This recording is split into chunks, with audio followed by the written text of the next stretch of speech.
Welcome back, guys. Josh is working on installing the last of our 3 Mr. Cool DIY mini split systems. Once he has everything all set up and good to go, we're going to get everything up and running and take you over to our solar power system to show you if and how it is working with our setup.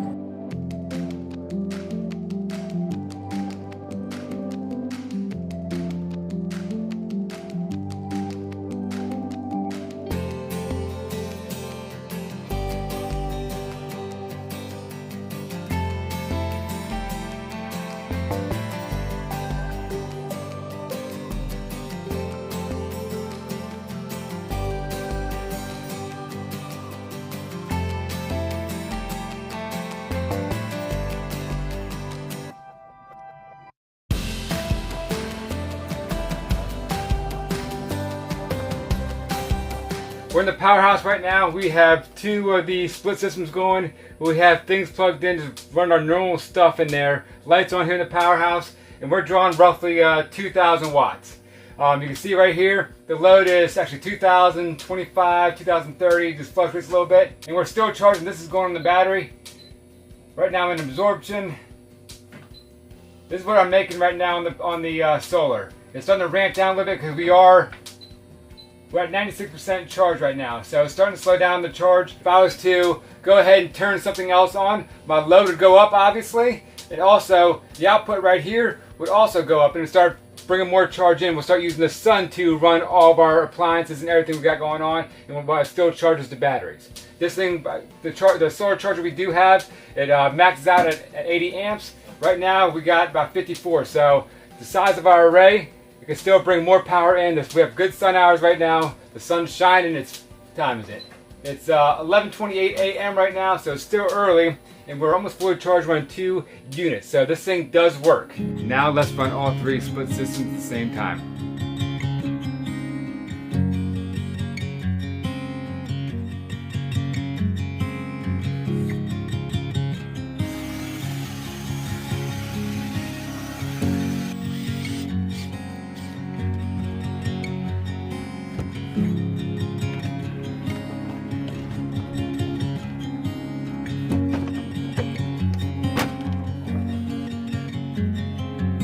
So we got the boys' split system set. We're about 8 feet too low.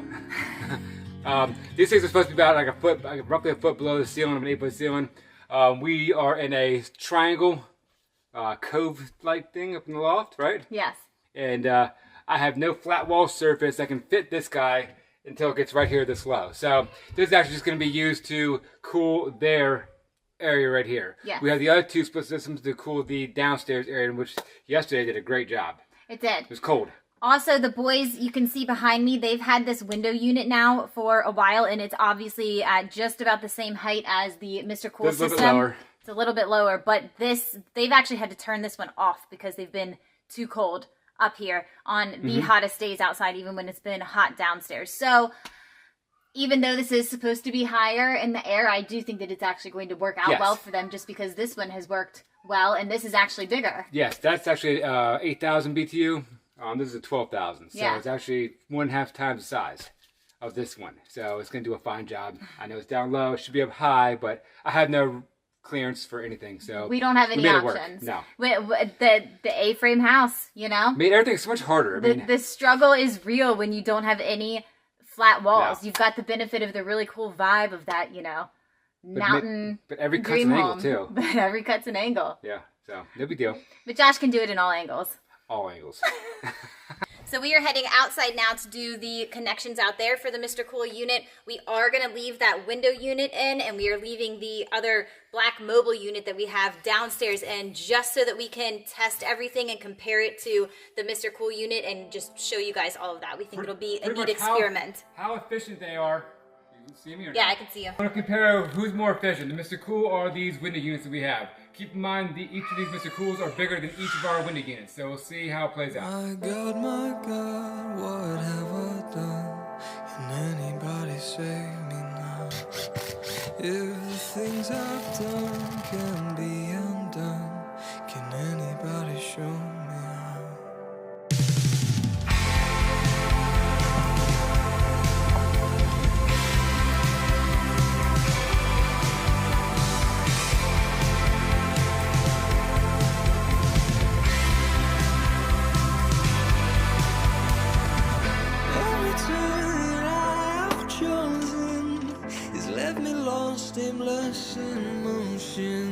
So many doors that I can't open. So I just got the line set hooked up to the outdoor unit for the loft.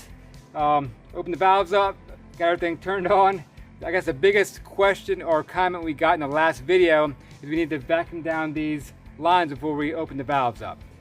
The thing about this Mr. Cool system, the reason why it's so DIY, is all that stuff's taken care of before it gets here. I don't have to do any of that stuff. All I have to do is hook it up, open the valves up, and it's done. Compared to other ones, we gotta put a vacuum on it, use special tools, and get everything set. You don't have to do that on this one, so that's why we chose this guy. It's DIY, pretty much homeowner friendly. We do this work, do the electrical side, and it's done. Never mind the words inside your mouth, spilling out like rain. It drowns the earth beneath my feet. My God, what have I done?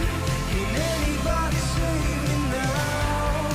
Here are things I've done can't be undone. Can anybody show me how? A perfect beauty to admire. She threw her heart into the fire, and nothing I could do would save her in the end. A righteous one guilty of murder, beneath the weight of grace and shelter. Oh, in my heart I am the killer to condemn. Turning in my sleep the things I've done, dancing with the monster I've become. Take this heart of stone, it's such a mess that I have made. My God, what have I done? Can anybody save me now? There are things I've done. Our solar power system includes 12 385 watt solar panels. We also upgraded from 3 Simplify batteries to 5 Simplify batteries, and we have a 5548 Schneider inverter, which is inside our powerhouse along with our batteries and our other solar components. One of the questions we get asked a lot is why we decided to put our panels all the way out in the field, and the reason for that is that we are completely surrounded on all sides by mountains. So had we put them anywhere else on our property, we would have either had no sunlight hitting the panels, or we would have greatly reduced the amount of sunlight hours that hit the panels. We did accommodate for a voltage drop by upsizing our wire from the panels over to our powerhouse, so we are under a 3% voltage drop on that. A common misconception is that we are running 48 volts from our panels over to our powerhouse, and we are actually, due to the way that we wired them in series, running 288 volts from our panels over to our powerhouse. We officially have all 3 of the mini splits installed.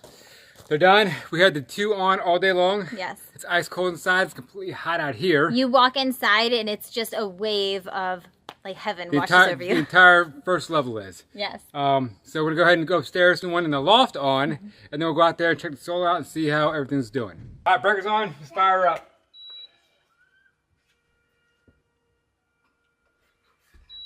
What are those guys?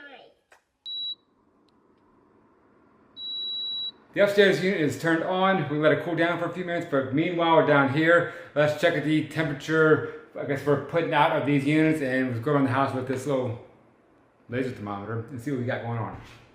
So right there, coming out the unit, we're about 38 degrees, 39 degrees coming out of that unit right there. So this is cold, cold air coming out. Walking around the house, the floor right here, we got 67 degrees. Over here by the windows where the sun was beating in, it was 90. Now it's down to 70, everything's cooling down. Check over here at the wall, we're at about 68 degrees here. So this temperature, this room temperature is roughly 68 degrees. So it's nice, cool, and crisp. We had this thing on all day long. It's cold as can be in this back room. We're gonna see how cold we can get this place. It's 91 degrees outside today? Yes. So right here, see what we got. In this area right there coming out, it shows 35 degrees in this area right there. So this is putting out a lot of cold air. I think the wall over here is probably 60 degrees. Next to the panel, the wall is 60 degrees. 61, 60-ish. So keep in mind, we've only had 2 units running the entire day. We just now turned the 3rd one on. But those 2 units has cooled this entire first level down without a problem. I mean, within the first hour, everything was cold. The upstairs is a little warm. Everybody knows heat rises. So we actually have that one turned on now. It's gonna cool down. So now let's go check out the solar setup and see what everything is drawing and see how our batteries are looking.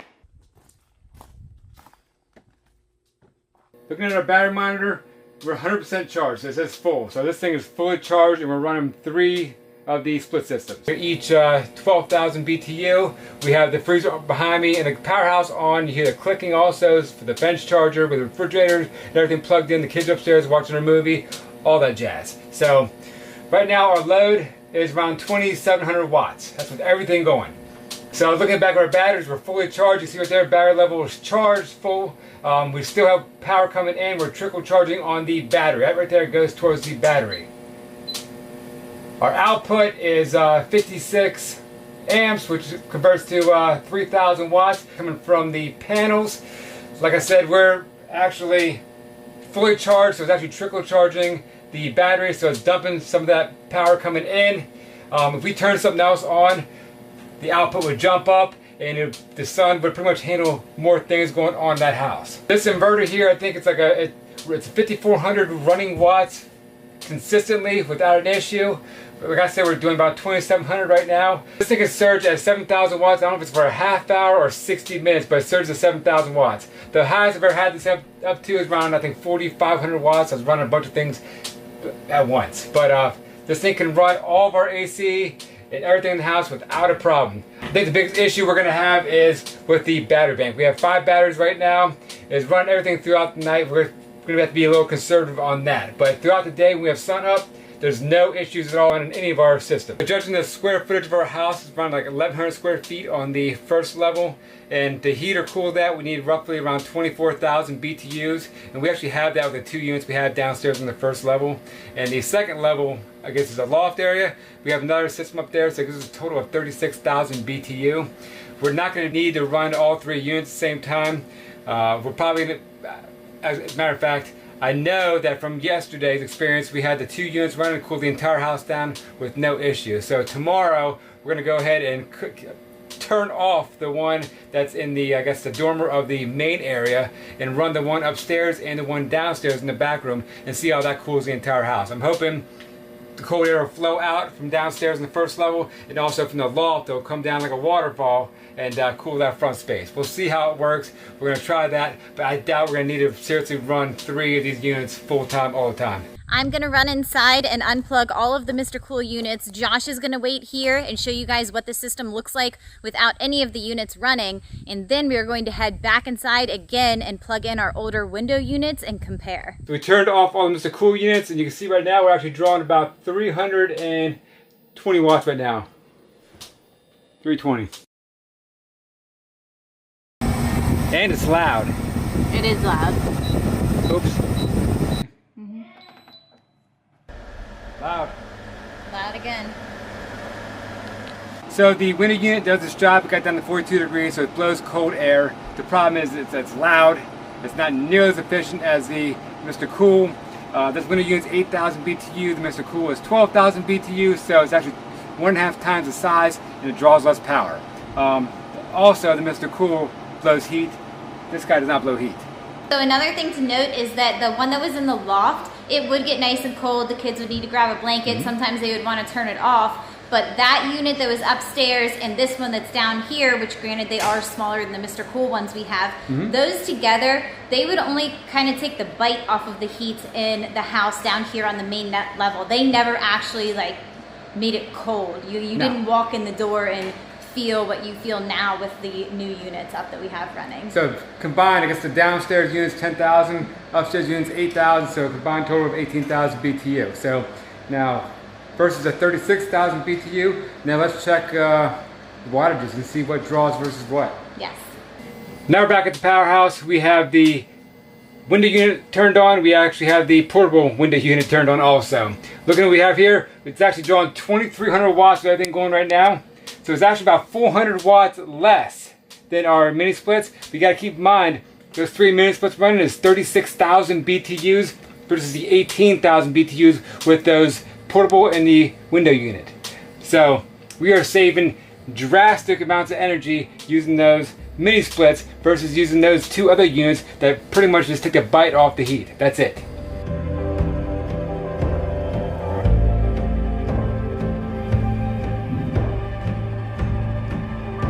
It's evening time now. Sun's starting to go down. It's like 6:10 p.m. Sun's starting to go down behind the mountain. The shades start coming up towards the panels. And you look at our system, we're actually drawing 1,300 watts. I'm sorry, 1,370 watts right now. We have two of the split systems on. They're on auto, so they're ramped down. The house is nice and cold. If you look over here, right there, we're fully charged right now still.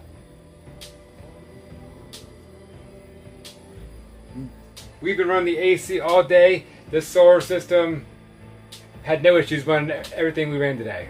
Everything was fully operational. We had TV on today with the kids, computers on, Aaron did a load of laundry. So everything we got going on with this system and the Mr. Cool split systems all works great.